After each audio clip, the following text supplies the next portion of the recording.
Hi, Steve Weiss. I'm Angela Nelson. I just gave a clinic at the University of Delaware for their interactive day of percussion. Kind of talk about a couple drums that I have here. This is a vintage hanger touch tone space tone drum that I actually found on eBay. This belonged to a drum set guy. And I kept it this awesome blue because who sees a blue snare drum in an orchestra? So I figured that would stick out. Then I have my Pearl Philharmonic maple drum here that I often use in the orchestra. It's got a great tone, got my different sticks, of course the Reamer Abels, which I of course can't perform without, which sound amazing. It's what I was taught to play.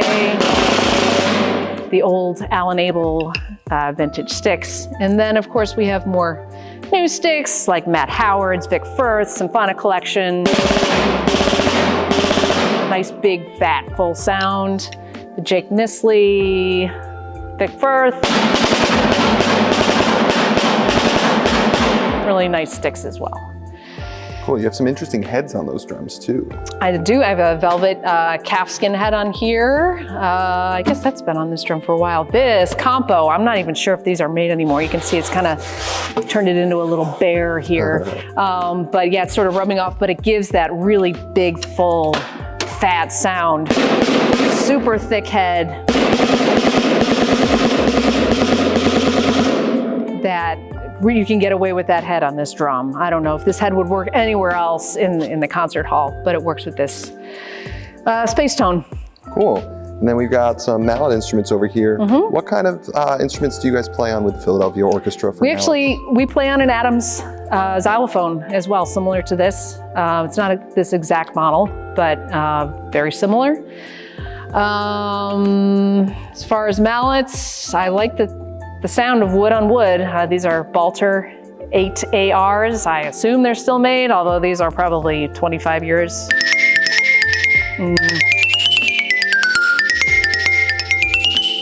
Those sound great, nice bright sound. We have Mallet Tech Orchestral Series.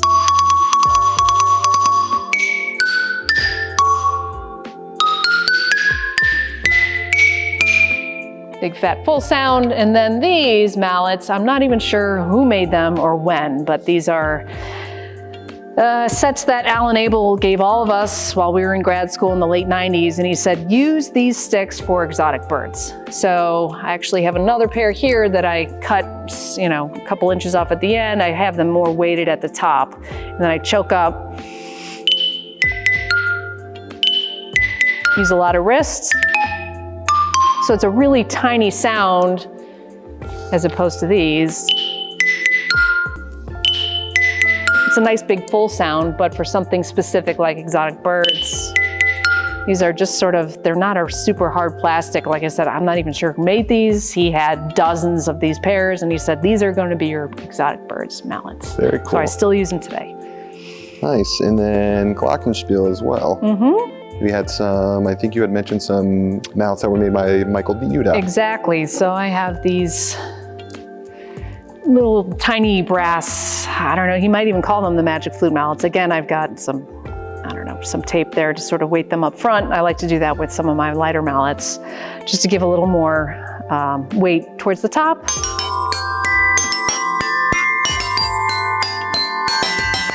Really nice sound on this Glockenspiel. Then I have my other favorites are, I guess these are, Innovative Percussion. These are Chris Davini's series.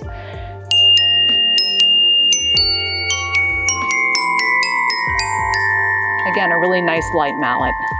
And then these old school, they don't make them anymore. Unfortunately, all the best mallets they don't make, Musser's 215s. Really nice bright sound. Actually, similarly, the Encore 207Rs, the Rattans, are very similar to those, so I tell my students to buy these now.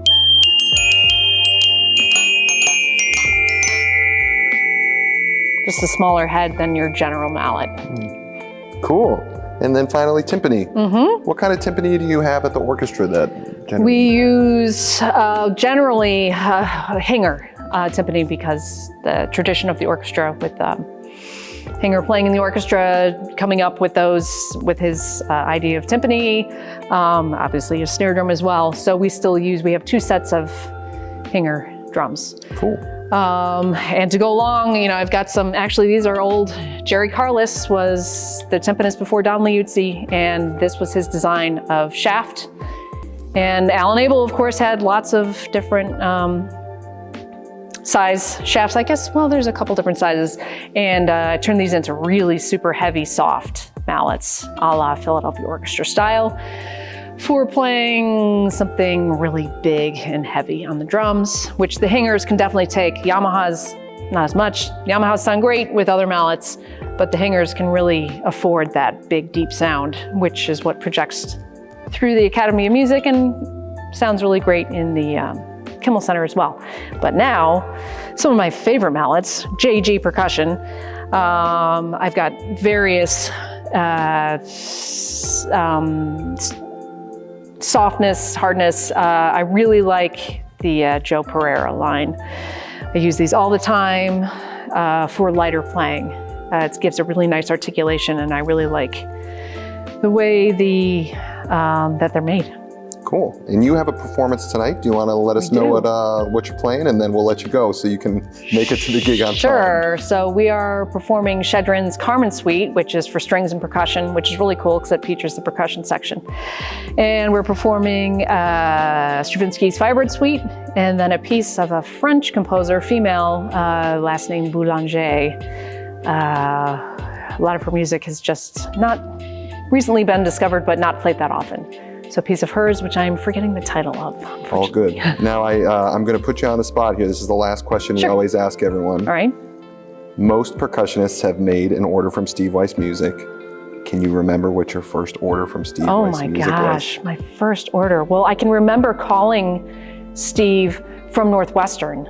So it was when I was in my undergrad a billion years ago. But what was my first order? Oh my gosh. Actually, I'm sure it was Styx, but I don't remember what it was. But then my husband worked there, so we had a nice connection with Steve. Steve was always so nice to me. I know sometimes he came across as a little gruff, but when I came into his office, he was so nice to me that I'll just never forget Steve. He was so great. Awesome. Well, thank you for taking the time to hang out with us today, and we'll see you next time. All right. All right, take it easy. Thanks.